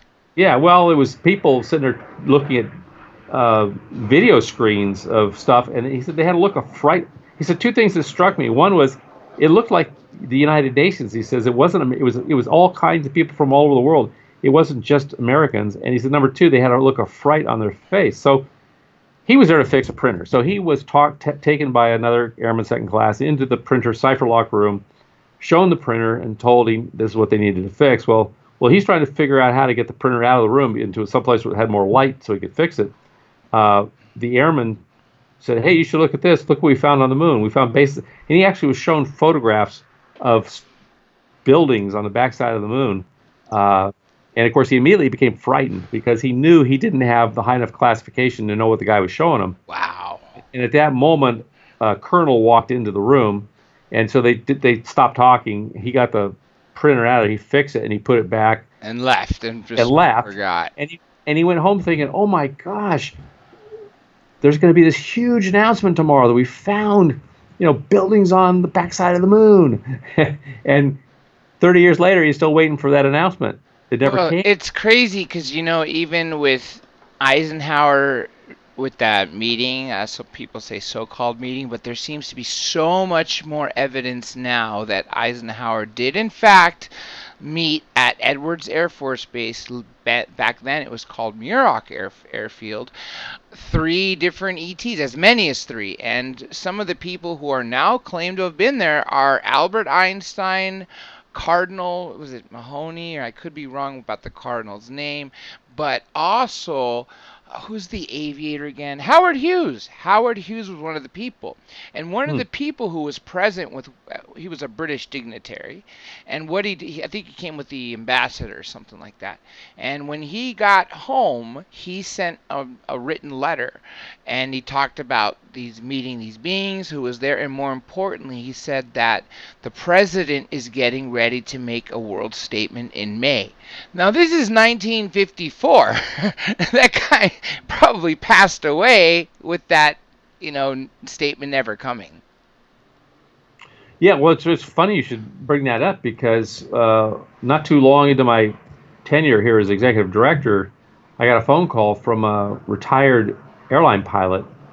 He'd worked for TWA, and then they got bought out by American, so he eventually retired from American. But he reached out to me by email, and then eventually we talked by phone. And he said, I've had this story. He says, I haven't said anything to anybody because I didn't want to, I was afraid of, losing my job. But he said, when I was a kid, my uncle took me camping up in the Sierras, and he took a buddy of his who was a friend with him. And as he was laying out his sleeping bag, he looked up at the night sky and he saw the Milky Way. It's very, very prominent when you're up in the Sierras because there's no lights. And he made the comment, he says, I wonder if we'll see a flying saucer tonight. And his uncle's buddy said, oh, do you believe in flying saucers? He said, well, of course. He says, look at all the stars. There's got to be other people out there. And he said, well, I'll tell you a story. He says, but if you tell anyone I told you, I'm going to have to deny I ever said it. And the guy relayed a story this guy, by the way, worked at Muroc Air Force Base at Edwards, and he was a concrete contractor. In other words, he laid concrete for the different Quonset huts and things that the buildings they were building out there at the time and this was 1961. Now, when he worked there, it was 1954, although he was still working, I think, in 61 at Edwards. And he said one day he was going to work, and a car pulled up, and Eisenhower stepped out of the car, and behind him was the cardinal you mentioned, and then a top senator. And he's looking at these people, and turned to the guard who was there. He said, "Why is the president here at Muroc Air Force Base?" And the guard told him, he said, "Well, he's here to meet with beings from another world." And he said, okay. He saw him go into a building, there was a bunch of guards around the building. He went off, he had to go do his job, so he did his job. He came back at the end of the day, the guard was still there, and the cars were gone. Everything had pulled away. And he asked her, I said, so what happened? He said, well, the beings told the president that basically we're about ready to blow ourselves to smithereens. We had all the nuclear weapons going off. And that the United States needs to take charge and become the policeman for the world. And if we'll do that, they will give us their technology. Now, whether this is true or not, I don't know. I mean, he's getting this secondhand from this guy, right? Mm-hmm. But he said, I honestly thought that he was just pulling my leg. He says, I was like a 10-year-old kid at the time. He says, I thought the guy was just making fun of me. He says, but now that I'm watching all these TV shows and things, I'm realizing he was telling me the truth. He says, and this was 1961, he told me the story. So it wasn't like it was something just last week. No, it was, then closer to the incident. That's what I always find that more important. Like, for instance, people, my friend's really into World War II, so when we hang out, he wants to watch anything that he hasn't seen. I always look for the oldest things I can find. The closer it is to the incident, the more memories there are. Because time, we as society, just as a humanity in general, we forget things. But sometimes we want to suppress something out of there. We still talk about 6 million Jews being killed, but no one really says 27 million Soviets. You know what I mean? Sort of thing. Right. This was talked about 40 years ago, though. So I'm with you there. Here's a question. This is interesting. This actually has to do when I had Peter Davenport on. And Peter Davenport said he gets really frustrated because over 95% of the phone calls to his hotline are prank calls. So someone here, and I lost the question, wants to know if you get prank calls and fake reports. Well, we get fake reports. We call them hoaxes. It's about 3 to 5%. We do everything online. So the difference is that he does it through an 800 number. So he gets phone calls.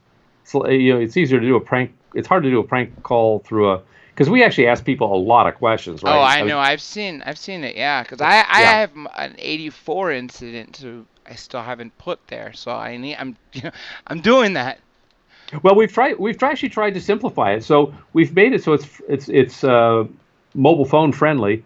And you just have to kind of punch the different things. So it's a lot easier to put a case in today than it was maybe a year and a half ago. The other thing we've done is we've revamped the front end. So when you come in, the first thing you see is, what would you like to report? A UFO sighting, an abduction, or an entity seen? And you can actually click any one of those check marks. You can check them all 3 of them. You can check 1 of them, 2 of them. And then you get a different set of questions based on what you check.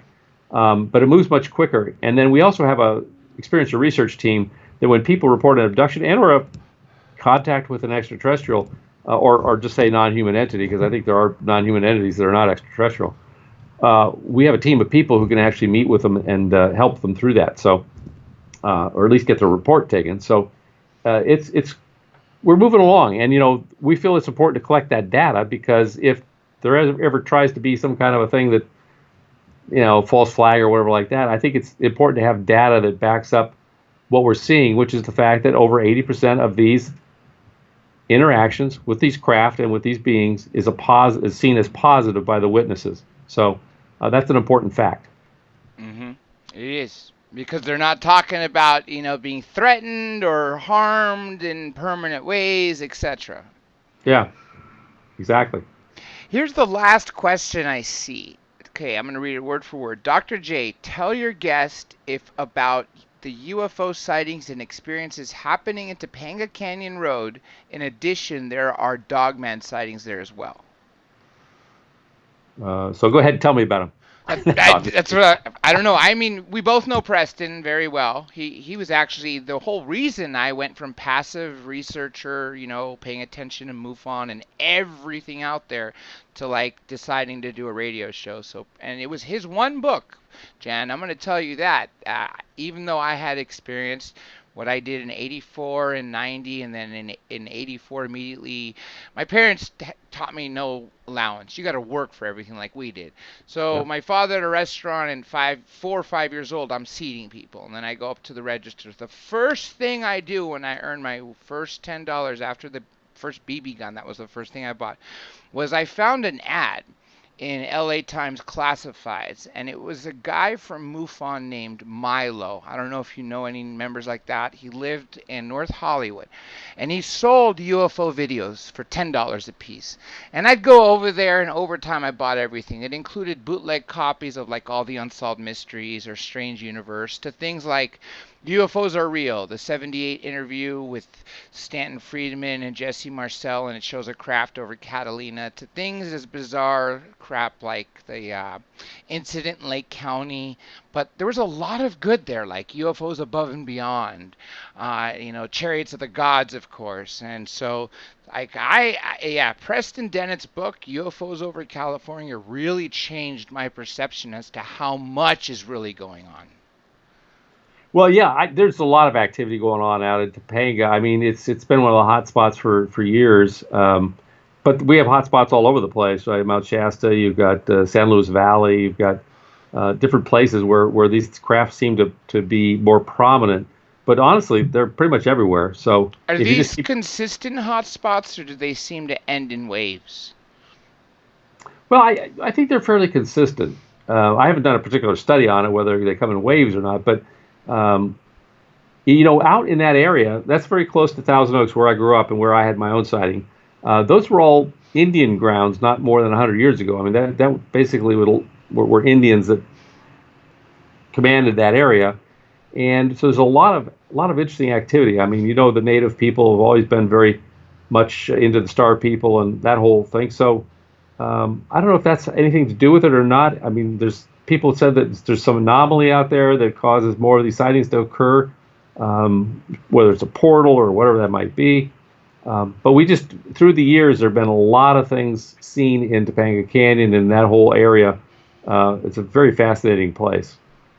Here's another question that popped up.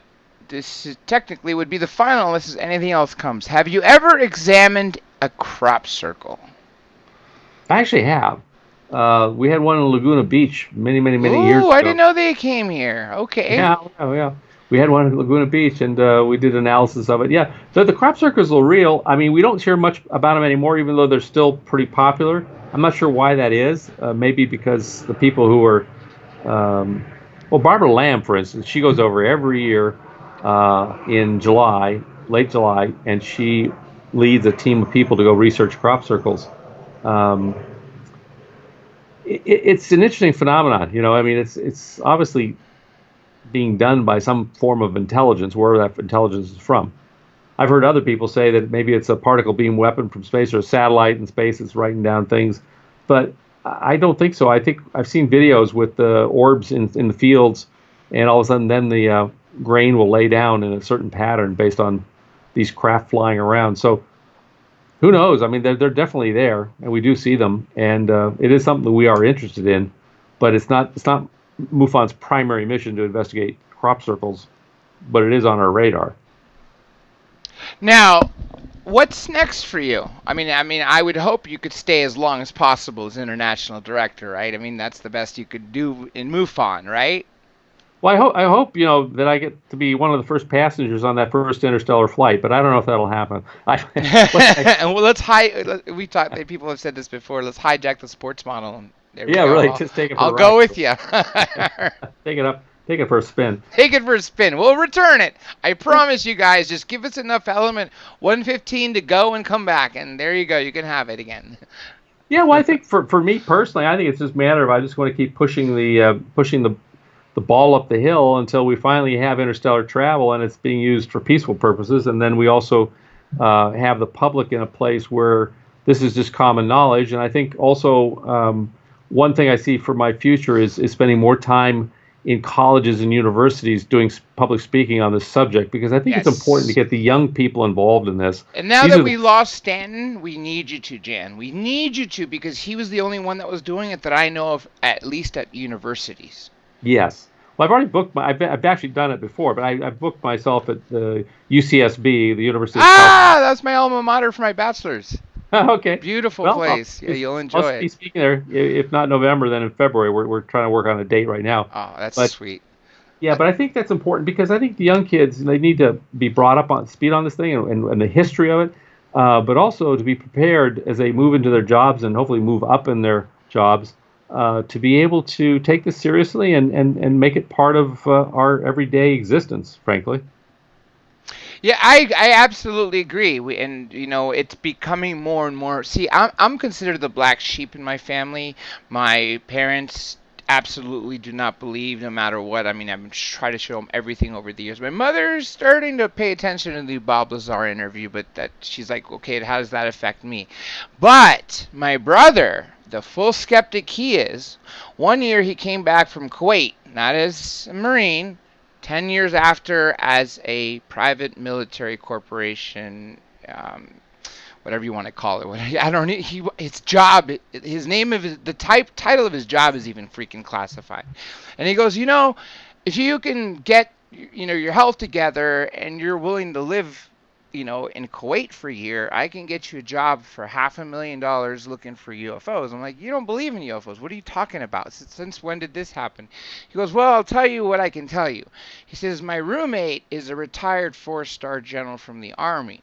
And his job is to use Uncle Sam's money for the most sophisticated telescopes, etc., to find and chase them in our solar system. And he says the funny thing is even though he'll see, say, a group of triangles, say, by the moon, the moment they focus all the equipment there, it'll be on the other side of the sky. And then he goes, it's just a constant cat and mouse game. And I was blown away, because that was the really first inkling. I was like, they know more than we do. Yeah, it's it's interesting you should say that. I'd like to follow up on that thought. But yeah, I don't know if you know or not, but for me, you broke up right in the middle of that whole thing, which I thought was interesting. That talking about something that sensitive and classified. Oh, that I would lose the transmission. Maybe that was just me. Maybe other people didn't have the same problem. But we'll find out. I'll retell you after. But anyway, it was just a bizarre thing, just to show me what the private military contractors do. We asked the question about the crop circle. I can't go back further, folks, past 90 minutes, and I've looked through everything in caps and even things that are not in caps. So with that being said, Jan, I want you to hang tight till I disconnect this broadcast. But what else would you say to people aside from go to the symposium? Well, I would say, if you see something, obviously report it. MUFON.com, it becomes publicly available at that point, and we have people who are willing to look into it and try to determine what it is. Not everything that goes bump in the night is a UFO, but a lot of it is real, and it's solid stuff. And just know that progress is being made, and I think we are very, very close to blowing this wide open with the public, with Congress, with the president, and making things happen in a very, very positive way. That doesn't mean there won't be some setbacks here and there. That doesn't mean that there won't be people who perceive it negatively, this, that, or the other, but at least it's a conversation, where before we were being relegated to the funny farm. Yep. It's all those tinfoil hat guys over there. Don't mind them; they're just crazy. And now we've got legitimate people on our side who are bringing this forward. So hang in there, keep the faith, and I think great things are going to happen very, very shortly for all of us. Amen. And I want to thank you, Jan. Again, please hang on for a second. Please, everybody, if you are in Southern California, or even if you're not, there's still time. Find a way to get to Irvine so you can go to the MUFON Symposium. It's always a stellar event. I can vouch for that. I was there the last time. Unfortunately, I wish I had been able to go since, but I've had some other health concerns and other reasons that I couldn't. But the last time I was there, Paul Hellier was there, Stanton Friedman was there, Jaime Maussan was there. There is always a great full of interesting people. You don't see tin hats, which is, what the media would want you to think there are. It's a class event, folks, and make sure if you're men, bring your suits. You go for the just. It's worth it. Trust me. And if you're trying to be an investigator, Lou, like you wrote, take that day seminar so you can get that much closer to taking the test. With that being said, folks, remember everything that has to do with this show is the name of it. Every single social media account is at Dr. J Radio Live. That is DRJ Radio Live. Personally, I only pay attention to Twitter and Instagram. I'll look at once in a while. Everything else, Pam will check. Mines is something else too I look at. I don't look at emails anymore, so either call me or tag me in Twitter because I don't follow anybody but the President of the United States. So don't anyone take any offense. It's just that if I get my timeline full of people's stuff, it doesn't really work. Also, please check out the subscription so you can have not only access to all these videos as MP3s that you could download with no commercials. There are still hundreds of shows that I've never rebroadcast. I'm talking about things going back to 2012, 2013 that were only heard live and they're locked up into my computer and other places. So check all that out. You could also become a Patreon member. Somebody asked for $1 tier for the fun of it. I don't know. I'm still trying to figure out how to create a third tier, but you could pledge whatever you want. And super chat. The 3 people who super chatted today, I want to thank again UFO Disclosure TV, Rolf Pfeiffer Muller, and I believe it was Justin T. Please, thank you guys and keep that up. If you want to keep this production up, then we need your support so I don't end up in the abysses of law. With that being said, check out the website, drjradiolive.com, for upcoming guests. They're only posted the day of. There's reasons behind that. So you could only find out guests probably a few hours before. And I do pay attention to all your guest requests. Just stay on top of getting them to me. And again, don't email them to me. Tag me in Twitter or just call me if you got my number. With that being said, folks, this is Dr. J and Jen Harzan, both from Southern California, signing off.